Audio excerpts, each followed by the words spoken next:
Antarctica दुनिया का एक ऐसा कॉन्टिनेंट है जहां ना तो कोई देश है ना कोई सरकार है। एक समय था जब अंटार्कटिका पर 20 डिग्री से अधिक तापमान रहता था, लेकिन बदलती हुई प्राकृतिक परिस्थितियों के साथ साथ यहाँ का तापमान शून्य हो गया और सारी वनस्पति समाप्त हो गई। वैज्ञानिकों ने पृथ्वी पर ओजोन परत में ब्लैक होल की घटना से पहले यही देखा था। आपको जानकर ताज्जुब होगा कि इस महाद्वीप पर 1962 से लेकर आज तक एक परमाणु का षड्यंत्र चल रहा है जिसका नाम यमसी-मुर्दो स्टेशन है। जिस तरह भारत का डोमेन इन अमेरिका का यूएस और इंग्लैंड का यूके है, उसी तरह अंटार्कटिका का आधारित डोमेन AQ है। अंटार्कटिका का क्षेत्रफल 140 लाख वर्ग किलोमीटर में है। अधिकतर भाग 1.6 किलोमीटर मोटी बर्फ की परत से बना हुआ है। आज भी इस कॉन्टिनेंट पर 4000 से अधिक वैज्ञानिक अलग अलग देशों से यहाँ आकर रिसर्च करते रहते हैं। अंटार्कटिका कॉन्टिनेंट पर आज भी इंसानों की बस्तियां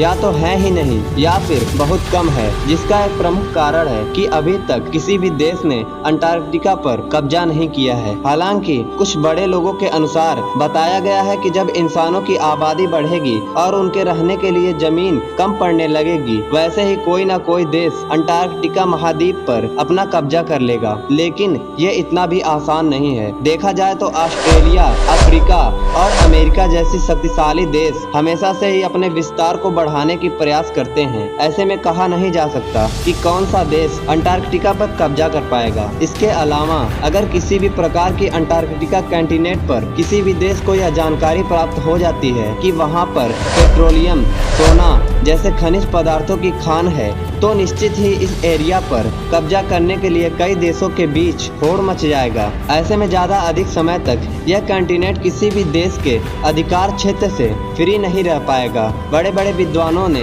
इस बात को प्रस्तुत किया है कि पृथ्वी के धीरे धीरे गर्म होने से अंटार्कटिका कॉन्टिनेंट की बर्फ धीरे धीरे पिघल रही है। ऐसे में अगर भविष्य में यह एरिया बर्फ मुक्त हो जाता है तो धीरे धीरे यह स्थान इंसानों के रहने के लायक बन जाएगा, और जब इंसानों का आना जाना बढ़ेगा, वैसे ही यहाँ की जमीन को कब्जाने की कोशिश कई देशों के द्वारा चालू हो जाएगी।